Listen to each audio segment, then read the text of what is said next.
brother assassinated you. Okay? I'll be right back. Good. Round one. Oh. Feel. Cut the ring. Exactly. Cut the ring. Exactly, Mike. Beautiful.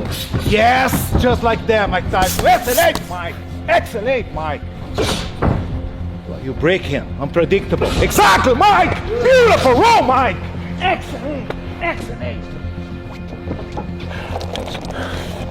Complete game. Complete game. Beautiful game. Complete. There's nothing to say. You're complete. Exactly. Just enough. Beautiful roll, Mike. Excellent roll. Excellent defense, champ. This is the perfect head position. This we talk about it. 40 seconds. You are winning the fight, so there's no reason for you to rush. We are winning the fight. All good for us. Clean shot, Mike. Excellent. Nice left hook. Up.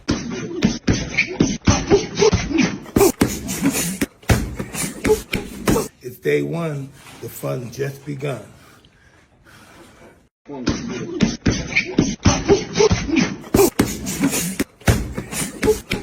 It's day one. The fun just day two. I'm getting ready for you.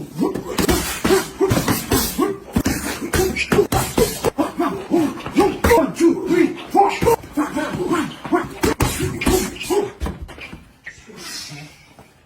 What? One more.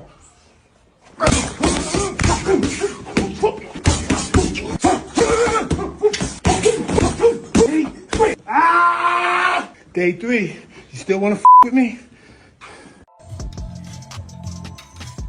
Mike, you're looking in phenomenal shape. You look shredded. You're supposed to fight Floyd next month, correct? Yeah.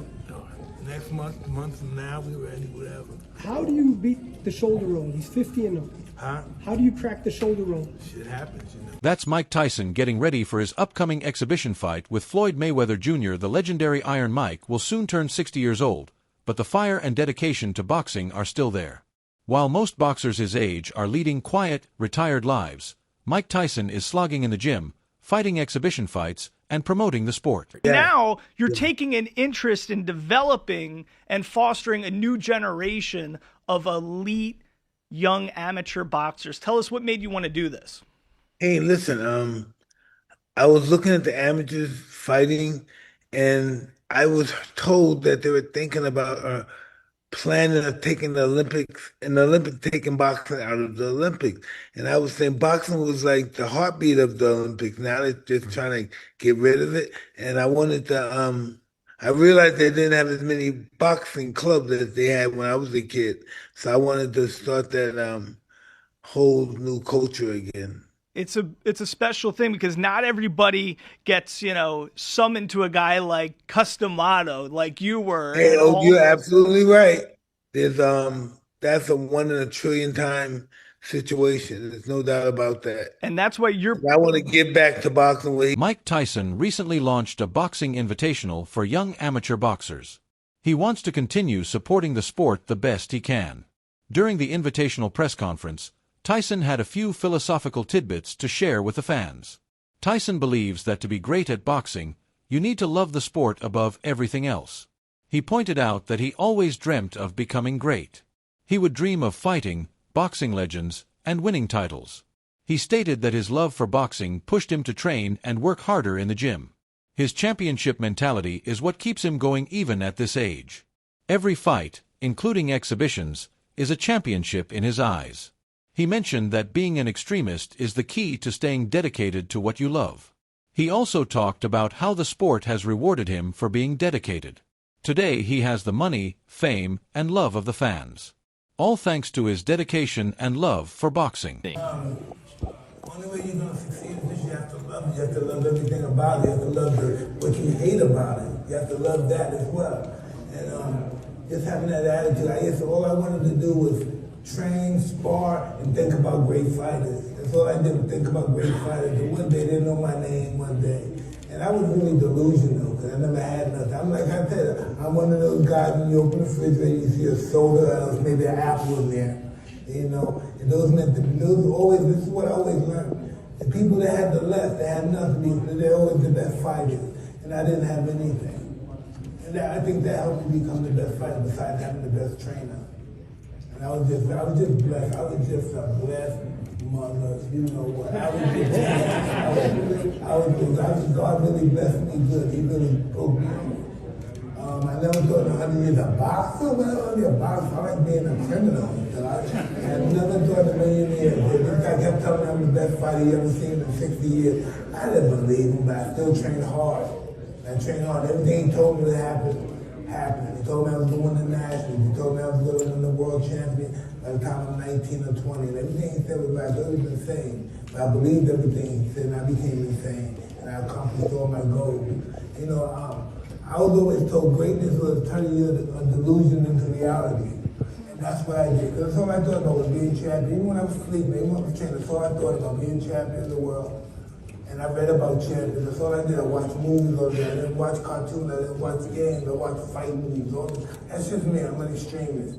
While at the Boxing Invitational press conference, Mike Tyson also revealed his training routine during his early days in boxing. He pointed out that his main exercises involved running and staying fit. Burning excess fat was his priority over spending time in the boxing gym.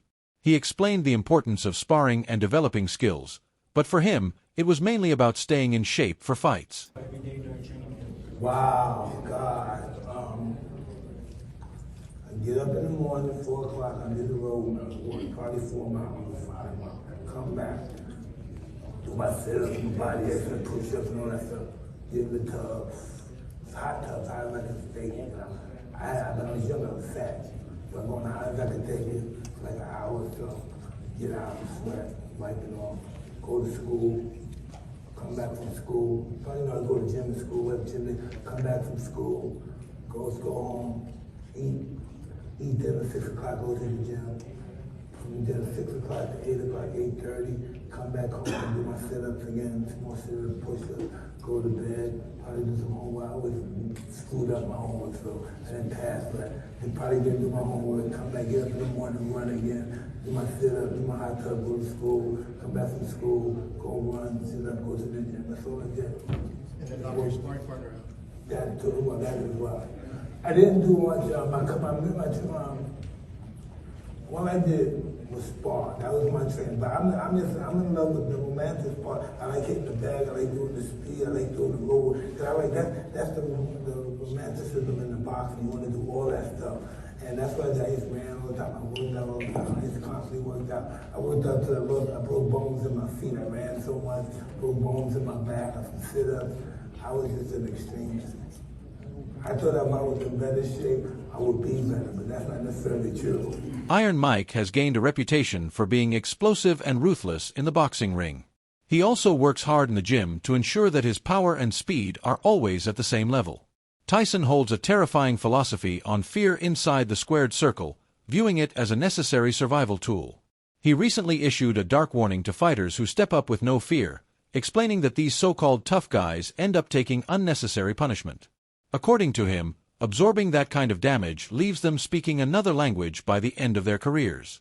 It is a subtle yet brutal reminder to anyone standing across from his cast-iron fists that invincibility is just an illusion waiting to be shattered. I think there's a problem today of work ethic, because I'm in gyms every day, and I don't see the work ethic that you had, that the legends had. Why is that? Well, it'll come once they see it. When somebody, pretty much ensure them that they can do it. Everybody needs a push. They start somewhere. But there's... Hey, guys, one last question, okay? What part fear plays in a career of a fighter? Well, if you're not crazy and you're doing this, you're insane, okay? So I worry about guys that are not nervous before fighting because they'll never be a great fighter. Because when you're scared, you avoid pain, you avoid getting hit, and if you're one of those guys that have no fear, you're gonna constantly get hit, and you're not gonna end the game finish. By the time you finish fighting, you'll be talking another language, and that's what happens to those tough guys. And at the end of their career, they're speaking another language. Okay, Mike, you ready to go see these? Yeah. Speaking of the fight with Floyd Mayweather, Mike Tyson confirmed that the exhibition was going ahead as planned. He didn't divulge too many details, but stated that the fight was purely for entertainment. He dropped a surprise about this fight, revealing that there weren't going to be any knockouts, just pure entertainment for fans.